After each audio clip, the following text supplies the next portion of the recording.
దేవునికి స్తోత్రం. చేరువచ్చిన మీ అందరికీ మన ప్రభువైన యేసుక్రీస్తు నామములో మీ అందరికీ నా హృదయపూర్వక వందనాలు. శ్రమ ధ్యానాల యొక్క కూడిక 17వ దినము. ఈ కూడికలో మనం ప్రవేశించాం. దేవుడు నీళ్ళు నన్ను మనలందరూ కూడా సజీవులుగా కాచి కాపాడి ఆయన ఉన్నతమైనటువంటి కృప ద్వారా నీకు నాకు మనందరికీ దేవుడు సహాయం చేసినటువంటి దేవాది దేవునికి మనమందరం కూడా కృతజ్ఞతాస్తుతులు చెల్లించువారమై ఉన్నాం. చెప్పండి హల్లెలూయా. దేవునికి మహిమ కలుగుగాక. మంచిది. 10 నిమిషాలు దేవుని యొక్క వాక్యాన్ని మనం ధ్యానం చేద్దాం. చదువుతున్నాం. యెషయా గ్రంథంలో 53వ అధ్యాయం మరొకసారి 5వ వచనం చదివితే ఈ శ్రమ ధ్యానాల యొక్క కూడికలో యేసుక్రీస్తు ప్రభువు శ్రమ పడుతున్నాడు. మరొకసారి యేసుక్రీస్తు ప్రభువు శ్రమ పడ్డాడని చెప్పను నేను. 2025 సంవత్సరాల క్రితం అయిపోయింది. శ్రమపడి ఆయన సిలువైపడి చనిపోయి తిరిగి లేచి పునరుత్థానుడు ఉన్నాడు. ఆ శ్రమ ధ్యానాన్ని జ్ఞాపకం చేసుకుంటూ సువార్త, రక్షణ సువార్త నేను ప్రకటించబోతున్నాను. స్తోత్రం. చదవమ్మా. మన అతిక్రమ క్రియలను బట్టి అతడు గాయపరచబడెను. చాలు. మన అతిక్రమ క్రియలను బట్టి అతడు గాయపరచబడ్డాడు. పిల్లారా, అతిక్రమ క్రియలు అనగా అతిక్రమము చేయవాడు వర్ధిల్లడు, అతిక్రమములు దాచుకున్నవాడు వర్ధిల్లడు, వాటిని విడిచిపెట్టి ఒప్పుకున్నవాడు ధన్యుడు అనే వాక్యం తెలియపరుస్తూ ఉంది. అతిక్రమము ఏమిటి? అతిక్రమం దేవుని సన్నిధి వినపడుతూ ఉంటే, దేవుని సన్నిధి వినపడుతూ నీకు ఉన్నప్పుడు ప్రారంభం. దేవుని సన్నిధి ప్రారంభించినప్పుడు నువ్వు వింటూ కూడా దేవుని సన్నిధికి రాకుండా నువ్వు నిర్లక్ష్యం చేస్తున్నావు చూడు, అది అతిక్రమం. నిర్లక్ష్యం చేస్తున్నావు చూడు, విని కూడా వినట్టుగా దేవుని సన్నిధి వినపడుతున్నప్పుడు, మైకి వినపడుతున్నప్పుడు, పాస్టర్ గారు ప్రార్థన చేసినప్పుడు విని కూడా విననట్టుగా నీ పనులు చేసుకున్నావు చూడు, అది అతిక్రమం. ఇలాంటి అతిక్రమముల వల్ల దేవుడు ఏం చేస్తున్నాడంట? గాయపరచబడుతున్నాడు. ఇప్పుడు గాయం ఎవరికవుతుంది? అమ్మా, గాయం ఎవరికవుతుంది? దేవుని సన్నిధికి గాయం అవుతుంది. గాయము కత్తితో పొడిచాడు, వీటితో సిలువలో ఉన్నప్పుడు చచ్చాడా లేదో చూద్దా ఉండరని అంతే బళ్ళతో కడుపులో ప్రక్కలా పొడిచినప్పుడు ఆ పొడిచినటువంటి వ్యక్తి కన్నంట, గుడ్డి కన్నంట. ఆయన పైన ఉన్నాడు, కిందండి ఆ బళ్ళెంతో పొడిచినప్పుడు ఆ బళ్ళెంతో వచ్చి ఆ రక్తం అంతా కారిపోయి ఆ బళ్ళెంలో ఆ నీటి బిందువు వచ్చి ఆ కంట్లో పడినప్పుడు ఆ కన్నంట స్పాట్లో తెరవబడిందంట. హల్లెలూయా. యేసు ప్రభు చనిపోయి కూడా స్వస్థత కలిగించాడు. చరిత్ర చెబుతుంది, యేసు ప్రభు చనిపోయి కూడా స్వస్థతనిచ్చాడు. ఇంకో మాట చెప్పమంటారా? మత్తయి సువార్తలో ఉంది 27 అధ్యాయం 28 అధ్యాయం మనం చదువుకోండి. ఇప్పుడు వద్దులే, తీపాకండి. యేసు ప్రభు మరణించిన తర్వాత దేవాలయం రెండుగా చీలిపోయింది, సమాధులు తెరవబడ్డాయి. ఆ సమాధుల్లో ఉన్నటువంటి వారు లేచి ఆ వీధుల్లో నడుస్తుంటే కొంతమంది కనబడ్డప్పుడు, అరే ఆయన కదీనా, వైఎస్ రాజశేఖర రెడ్డి కదా, ఎన్టీ రామారావు కదా, రాజీవ్ గాంధీ కదా ఈయన అని చెప్పుకున్నారంట. అంటే వాళ్ళు కాదులే, మీకు అర్థం అవటానికి నేను చెప్పాను. అక్కడ వాళ్ళు ఫలానా పేర్లు, ఆ పేర్లు చెబితే మనకేమర్థమైంది? అర్థమైందా? నేను మీకు ఫలానా పేర్లు చెబితే అర్థమైందా? అర్థం కాదు. అందుకని వాళ్ళు చెప్పుకున్నారు. ఆ మాట నేను ఈ రీతిలో మీకు సంబోధించి చెప్పా. ఈయన ఫలానా రాజశేఖర్ కదా, ఎన్టీఆర్ కదా, రాజీవ్ గాంధీ కదా అని చెప్పుకున్నారంట పిల్లలు. అంటే యేసు ప్రభు చనిపోయిన తర్వాత సమాధులు సైతం తెరవబడినాయి అంట. అలాంటి సమాధులే తెరవబడితే ఇలాంటి సమాధులు, ఈ సమాధులు మాత్రం తెరవబడలా. ఏ సమాధి అది? హృదయం అనేటువంటి సమాధి. ఈ సమాధులు తెరవబడట పిల్లారా, ఈ సమాధులు తెరవబట్ల యేసు ప్రభు చనిపోయినాక ఆ దేవాలయం రెండు ముక్కలుగా చీలిపోవటం ఏంటో, ఆ సమాధులు పగలటం ఏంటో, తెరవబడటం ఏంటో, ఆ తెరవబడిన తర్వాత ఆ చనిపోయినటువంటి వారు వాళ్ళు ఏ కాలపు మనుషులో తెలియదు, వాళ్ళు చనిపోయినటువంటి వారు అక్కడ వాళ్ళకి కనపడ్డారు. కలనోడు కదా అని చెప్పుకున్నారు పిల్లారా. కానీ సజీవుగా ఉన్నటువంటి సమాధులు మాత్రం తెరవబట్ల. మృతులైనటువంటి సమాధులు తెరవబడుతున్నాయి దేవుని మాటకి. సజీవులుగా ఉన్నటువంటి మానవ సమాధులు తెరవబట్ల, మానవుల హృదయాలు తెరవబట్ల. దేవుని సన్నిధి వినపడుతుంటే, ఈ మైకి వినపడుతుంటే, దేవుని సన్నిధికి వెళ్ళాలని, దేవుని సంఘంలో ఉండాలని, దేవుని మందిరంలో ఉండాలని మనుషులకి ఏం తెరవట్లేదంట, అర్థం కావట్లేదంట. వాళ్ళు సున్నం కొట్టినటువంటి సమాధుల్లా ఉండిపోయారు. సున్నం ఎవరికి కొడతాము? చచ్చిపోయినటువంటి వారికి కొడతాం సమాధులు. సున్నం ఆ సమాధులే తెరవబడుతున్నాయి, కానీ సజీవులుగా ఉన్నటువంటి సమాధులకి ఎంతైనా ముళ్ళు గుచ్చుకున్నట్టు లేదు. చూడండి, ఏంటంటే తన అతిక్రమము గురించి మనం ధ్యానం చేద్దాం. దానికోసం ఇచ్చిన ఉపమానం చెప్పాను. అతిక్రమము చూడండి, ఇర్మియా గ్రంథం 48వ అధ్యాయం 10వ వచనం. అతిక్రమములు చేసేవాడు ఎలా ఉంటాడో 48వ అధ్యాయం 10వ వచనం చదువు. యెహోవా కార్యములు అశ్రద్ధగా చేయవాడు శాపగ్రస్తుడగును గాక. ఓకే, మళ్ళా పడుతుంది ఆ మాట, అట్లా ఉండు. యెహోవా కార్యములు అశ్రద్ధగా చేయవాడు ఏదంట? శాపగ్రస్తులగును గాక. చూడండి, యెహోవా కార్యములు. ఏ కార్యమమ్మా? ఏ కార్యము అశ్రద్ధ చేస్తున్నావు నువ్వు? ఏ కార్యం అశ్రద్ధ చేస్తున్నావు? యెహోవా కార్యములు అశ్రద్ధ చేయమని శాపగ్రస్తుడని దేవుని వాక్యం తెలియపరుస్తుంది.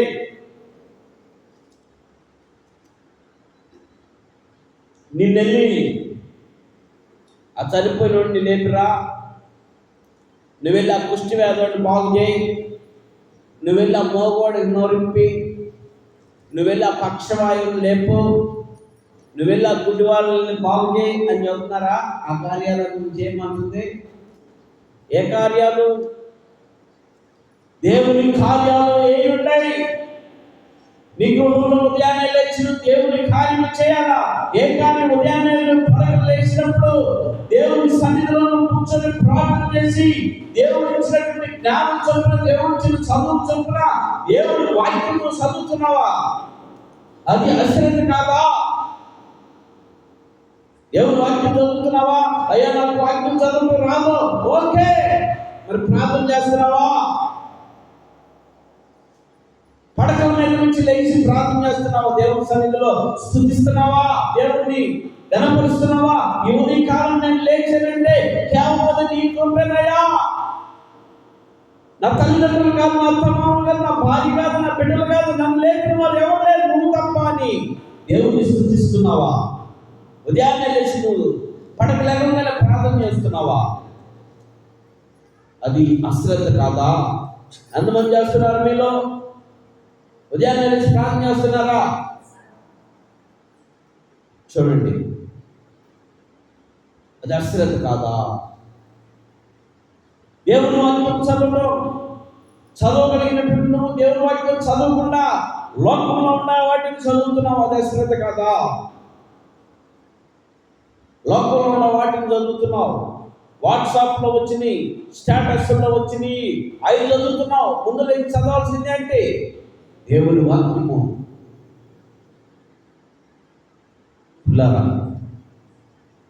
నేను ఉదయాన్నే లేచినప్పుడు నా వాగ్దానాలన్నీ చదువుతాను. నేను చదివే వాక్యం మొట్టమొదటి వాక్యం కీర్తన గ్రంథం 23వ కీర్తన, తర్వాత వాక్యం 121వ దావీదు కీర్తన.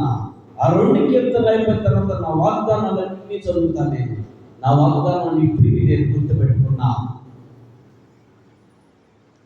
ఆ వాక్యం అయిపోయినాక నిరాకపోకలు యెహోవా నిన్ను కాపాడు, సమాధానం కంటే తండ్రి తాను ఎల్లప్పుడు ప్రతి విధముల చేత మనకు సమాధానం అనుగ్రహించబడును గాక. ఇది నా వాగ్దానం. పిల్లారా, ఇంకా అటు చూసుకుంటూ పోతే మన ప్రభువైన యేసుక్రీస్తు సదాకాలం మీకు తోడైనను గాక వచ్చింది ఈ సంవత్సరం వాగ్దానం. దాన్ని మనం చదువుతాం. వీటన్నిటినీ నేను మైండ్లో నాకు కంటెస్ట్ చేసుకున్నాను. పిల్లారా, వాక్యం ఒక్క వచ్చిన నువ్వు కంటెస్ట్ అయింది నీకు, ఇది అశ్రద్ధ కాదా? ఒక్క వాక్యం అన్న నువ్వు నీ కంటెస్ట్గా చెప్పగలవా? చూడకుండా చెప్పగలవా? ఇది అశ్రద్ధ కాదా? యెహోవా కార్యములు అశ్రద్ధగా చేయవాడు శాపగ్రస్తుడని వాక్యం తెలియపరుస్తుంది. ఒక్క వాక్యం కూడా నీ జీవితంలో కంటెస్ట్ లేకపోతే, ఏదైనా విషయాలు చెప్పమంటే పోస గుచ్చినట్టు చెబుతావు కదా. ఏదైనా సినిమాకి వెళ్ళితే సినిమా ఆరంభం నుంచి ముగింపు వరకు చెబుతావు కదా. మరి వాక్యం ఎందుకు చెప్పలేవు? వాక్యం అన్నా ఏదైనా స్టోరీ చదివితే స్టోరీ కూడా అంతే చెప్తావు కదా. చూడండి, ఏదన్నా హత్యం జరిగితే దాని గురించి రాస్తారు కదా. పొల్లు పోకుండా దాన్ని చదువుతాం, దాన్ని పొల్లు బాగుండా చదువుతాం పక్కన వాళ్ళకి కదా. కానీ వారి వాక్యం ఎందుకు చదవలేవు నువ్వు? ఆ వాక్యం పొల్లు బాగుండా ఎందుకు చెప్పలేవు? ఇది అశ్రద్ధ కాదా? నా ప్రియమైనటువంటి వాళ్ళ ఈ రాత్రి నువ్వు తెలుసుకోవాల్సినటువంటి సత్యానికి, యెహోవా కార్యములు అశ్రద్ధగా చేయవాడు శాపగ్రస్తుడు. వాక్యము నువ్వు చదవట్లేదంటే అశ్రద్ధే, ప్రార్థన చేయట్లేదంటే అశ్రద్ధే, పాటలు పాడట్లేదంటే అశ్రద్ధే, దేవుని పని నువ్వు చేయట్లేదు, అది నువ్వు చేయాల్సిన పని, నిత్యము నువ్వు చేయాల్సిన పనే. పరలోకంలో కూడా స్తుతి స్తుతి స్తుతి అని నిత్యము కొనియాడాలని, శుద్ధులు పరిశుద్ధులు పరిశుద్ధులు పరిశుద్ధులని గాన ప్రతిగానములతో నిత్యము కొనియాడాలని పరలోకంలో. ఇది ట్రైనింగ్, చేయాల్సిన పని. దేవుని స్తుతించడమే నువ్వు చేయాల్సిన పని, మరొకటి ఏమి లేదు పిల్లారా. దేవుని స్తుతించడం, వాక్యం చదువుతూ, పాటలు పాడుతూ, ప్రార్థన చేస్తూ, నీ గృహంలో ఉదయ కాలం చేయగలిగితే దేవుని స్తుతించినట్టు. లేకపోతే నువ్వు దేవుని కార్యాల శ్రద్ధ. మరొక మాట, దేవుని సన్నిధి నీకు వినపడుతుంటే, దేవుని సన్నిధిని నువ్వు పడచోన పెట్టి నీ సొంత కార్యాలు, నీ సొంత తలంపులు, నీ సొంత ఉద్దేశాలు, నీ సొంత ఆలోచన, ఎక్కడికి వెళ్దాం, ఏమి తిందాం, ఏమి వెళ్దాం, ఎటు వెళ్దాం అనేటువంటి ఆలోచన చేస్తూ ఉంటే అది అశ్రద్ధ కాదా? అది అశ్రద్ధే. అప్పుడు శాపగ్రస్తుడు కాకపోతే ఏమవుతావు? దేవుని కార్యాలను చేయకుండా, దేవుని సన్నిధికి వినపడుతూ ఉంటే, దేవుని సన్నిధికి రాకుండా నీ ఇష్టానుసారమైన జీవితం జీవిస్తూ, నీ ఇష్టానుసారమైన తలపులు ధరిస్తూ, నీ ఇష్టానుసారమైన యోగ భోగాలను చేస్తూ ఉంటే అది అశ్రద్ధ కాదు. నీ జీవితంలో దేవుడిని నువ్వు లెక్క చెప్పినప్పుడు దేవుడిని లెక్క ఉంటావు. అది అశ్రద్ధ కాదా? ఆలోచించేయి. దేవుని సన్నిధి వినపడుతూ ఉంటే, ప్రార్థన మందిరంలో స్టార్ట్ అయితే మరొక పని పెట్టుకోకుండా నువ్వు పరుగులు తీయాల్సిన వాడివి, పరుగులు తీయాల్సిన దానివి. నువ్వు ఎన్ని పనులు చేసి వచ్చినా, ఎంత పనిలో ఉన్నా, ఎంత అలసిపోయినా దేవుడిని ముందుండాలా, దేవుడిని ముందు నడపాలా, దేవుడిని ముందు పెట్టుకోవాలా. నీ జీవితం వర్తిల్లాలంటే, నీ జీవితం బాగుపడాలంటే, నువ్వు ఆశీర్వదించబడాలంటే, నువ్వు ఐశ్వర్యవంతులవ్వాలంటే, నువ్వు ఆరోగ్యవంతులు అవ్వాలంటే దేవుని సన్నిధికి ముందు ఉండాలా. నువ్వు దేవుని సన్నిధికి ముందు ఉండకుండా వెనకడికి వెళ్దాంలే వెనక ఏదంట అని ఆలోచన చేస్తే అశ్రద్ధ. నువ్వు వచ్చినా ఉంటే, రాకపోయినా ఉంటే, అక్రమం చేయవాళ్ళ మీరెవరో నాకు తెలియని పడే అని దేవుడిని నిన్ను త్రోలి వేస్తాడు. అశ్రద్ధ చేసినటువంటి కన్నీళ్ళను చూసామా మన జీవితంలో? మత్తయి సువార్త 27వ అధ్యాయంలో 10 మంది కన్యకలుగా ఉన్నారు. వాళ్ళలో బుద్ధి కలిగిన కన్యకలు 5, బుద్ధి లేని కన్యకలు 5. ఈ బుద్ధి లేని కన్యకలు ఏం చేశారంటే అశ్రద్ధ, వారి జీవితంలో అశ్రద్ధ చేశారు. వాళ్ళు ఏమయ్యారు? శాపగ్రస్తులయ్యారు అశ్రద్ధ చేయటం వల్ల. అవునా కదా? శాపగ్రస్తులయ్యారు. మరి నీ జీవితం ఏంటి? నువ్వు శాపగ్రస్తులుగా మారాలంటే నువ్వు దేవుని పనులు, దేవుని సన్నిధి నువ్వు అశ్రద్ధ చేస్తే నీ జీవితంలో కూడా ఇది నీకు దగ్గరగా వస్తుంది. ఈ రాత్రి నీకు అది రాకూడదనే ఈ వాక్యం నీకు తెలియపరుస్తుంది. ఈ రాత్రి నువ్వు అశ్రద్ధ చేస్తున్నటువంటి నీ అశ్రద్ధ జీవితాన్ని నీవు చూపెడతాను. లేదంటే దేవుడు నువ్వు తెలుసుకొని శ్రద్ధగా జీవించాలని, శ్రద్ధతో నువ్వు బ్రతకాలని, స్వల్పమైన వాటి కోసం నువ్వు ప్రాణపడుతున్నావు. శాశ్వతమైన కిరీటాన్ని విడిచిపెడుతున్నావు పిల్లారా. స్వల్పభోగం, నీ ఆయుష్ స్వల్పభోగం, నీ ఆయుష్ వీటి మీద పుడగడానికి దీని కోసం నువ్వు ప్రాణపడుతున్నావే కానీ ఏడ పొడగ పగిలిపోతే నీ పరిస్థితి ఏంటి? బంగారం పెట్టిలో పెట్టుకెళ్ళింది కూడా నీకు తెలీదు, ఎనుపు పెట్టిలో పెట్టుకెళ్ళింది కూడా నీకు తెలీదు, నిన్ను ఏమి చేసేది నీకు తెలియదు. కానీ నీకు మాత్రం తీర్పు ఉంది, గుర్తుపెట్టుకో. నీకు మాత్రం తీర్పు ఉంది. నువ్వు శ్రద్ధ కలిగి జీవించు. దేవుని సన్నిధి నీకు వినపడుతూ ఉంటే నువ్వు శ్రద్ధగా చేయకుండా అశ్రద్ధగా ఉండవు. ప్రార్థన స్టార్ట్ అయితే పాస్టర్ గారు ప్రార్థన మొదలు పెడితే ఎన్ని పనులున్నా సరే, ఎంత పనున్నా సరే, ఏమున్నా సరే వాటిని పక్కన పడేసి ప్రారంభంలోనే ప్రవేశించాలన్నటువంటి శ్రద్ధ నీ జీవితంలో కలిగితే నీ కుటుంబం వర్ధిల్లింది, నీ భర్త వర్ధిల్లుతాడు, నీ భార్య వర్ధిల్లింది, నీ పిల్లలు వర్ధిల్లుతారు, నీ పిల్లలు వర్ధిల్లుతారు, నీకు మంచి ఆరోగ్యం ఉన్నది, నీకు మంచి మనశ్శాంతి ఉన్నది, నువ్వు ఆశీర్వదించబడతావు. ఈ రోజుల్లో కొనుక్కోలేదు ఏందో తెలుసా? ఏదైనా కొనగలం. కొనుక్కోలేదు ఏంటండి? ఆరోగ్యం. కొనుక్కోలేదు ఏంటండి? మనశ్శాంతి. కొనుక్కోలేదండి సంతోషం. నువ్వు ఎక్కడికి వెళ్ళినా, ఏ కొట్టులోకి వెళ్ళినా, ఎక్కడికి వెళ్ళినా, ఏ హాస్పిటల్లోకి వెళ్ళినా సంతోషాన్ని కొనలేవు, ఆరోగ్యాన్ని కొనలేవు, ఆనందాన్ని కొనలేవు. ఈ రాత్రి నా ప్రియమైనటువంటి వాళ్ళారా ఆలోచించే.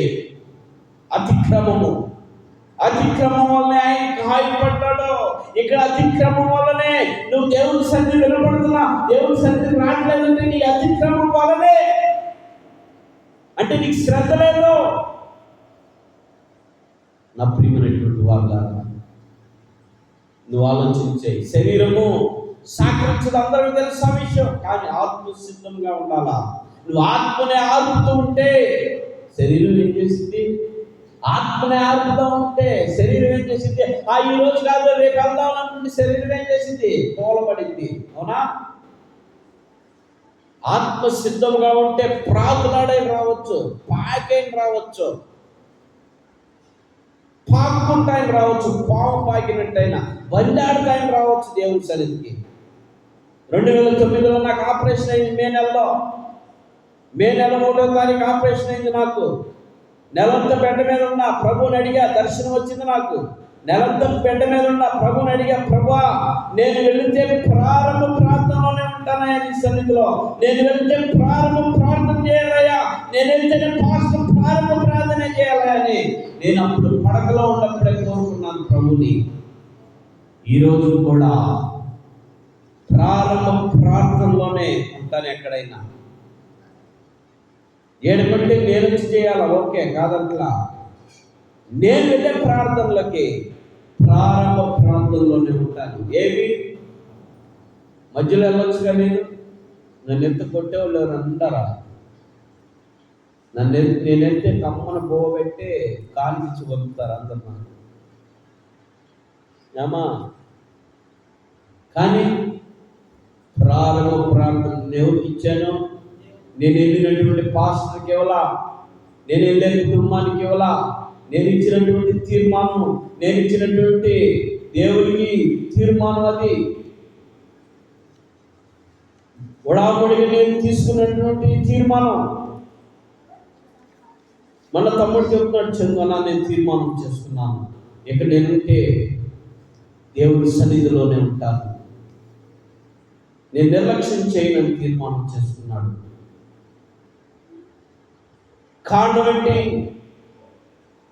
కారణం ఏంటి?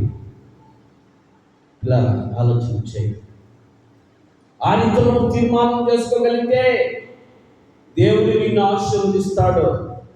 మనం చూసాం, సారెపతి ఎదవరాలు తీర్మానం చేసుకుంది. ఏం తీర్మానం చేసుకుంది? ఈ రోజు నేను ఇది తిన్నానంటే ఈ రోజు బ్రతుకుతా, రేపు చచ్చిపోవటమే కదా, పర్వాలేదు, ఈరోజు చచ్చిపోతా నేను, పర్వాలేదు, నా కుమారుడు నేను చచ్చిపోయినా పర్వాలేదు. ఇదిగో ఈయనెవరో తెలీదు, ఈయనెవరో ఒక ఆయన దైవజనులా ఉన్నాడు, ఈయన పాస్టర్లా ఉన్నాడు, ఈ ప్రవక్తలా ఉన్నాడు, ఈయన పెడితే ఈ రాత్రి ఈయన తిని బతుకుతాడు, నేను చచ్చిపోయినా పర్వాలేదు అనుకుని తీర్మానం చేసుకుంది. ఆ సారెపతి ఎదవరాలు తీర్మానం చేసుకుంది.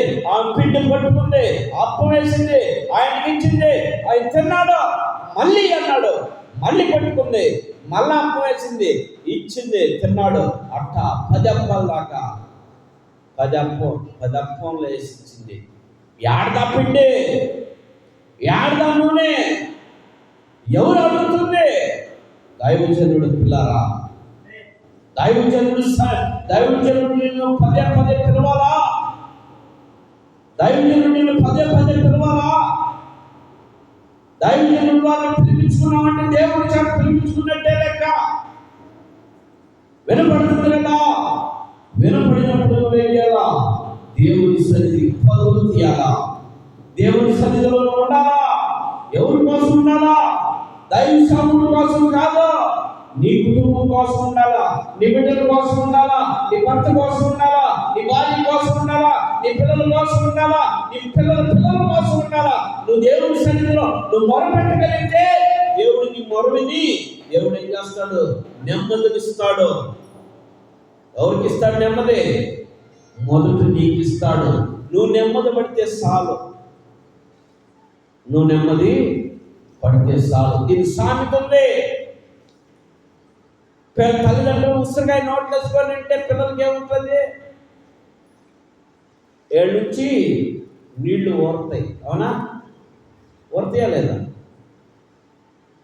చింతకాయ పులుపు తింటే మేమే అంటాం, నువ్వు తింటుంటే మేమే అంటాం, నోరు ఊరిపోయిందంట, అవునా కదా? అదే నువ్వు దేవుడి సన్నిధిలో ఆ తీపి నువ్వు తింటూ ఉంటే ఆ నెమ్మది నీకు కలుగుతుంది, ఆ సంతోషం నీకుంటుంది, ఆ సమాధానం నీకుంటుంది, ఆ ఆనందం నీకుంది, ఆ ఆశీర్వాదం నీకుంది, ఆ ఐశ్వర్యం నీకుంది. గుర్తుపెట్టుకున్న ప్రియమైనటువంటి సహోదరి సహోదరుడా, ఈ రాత్రి నువ్వు తెలుసుకోవాల్సిన సత్యం, నువ్వు శ్రద్ధగా దేవుని సన్నిధిపోతున్నావా? అశ్రద్ధగా దేవుని సన్నిధిపోతున్నావా? యెహోవా కార్యములు అశ్రద్ధగా చేయవాడు శాపగ్రస్తుడు రాలు. ఆ నొప్పి ఈ నొప్పి అని నువ్వు వంకలతో దేవుని సన్నిధికి రాకుండా ఎల్లకాడే టైం పాస్ చేస్తే అదే నొప్పి నేను కొట్టుకొని లాక్కెళ్ళిపోయింది. గుర్తుపెట్టుకో, మరణానికి వంకలతో నువ్వు అశ్రద్ధగా గడిపేవా, అదే నువ్వు దేని మీద వంక పెడతావో ఆ వంకే నిన్ను మరణానికి ఈడ్చుకెళ్తుంది. ఇది నా మాట కాదు, నాతో మాట్లాడుతున్నటువంటి, నా నోటితో మాట్లాడుతున్న ప్రభువైన యేసు మాట ఇది. శ్రద్ధ కలిగి ఉండవు, అశ్రద్ధ చేయొద్దు. దేవుని సన్నిధి నీకు వినపడుతూ ఉంటే అశ్రద్ధ చేయొద్దు. దేవుని సన్నిధిలో సాగిపడు.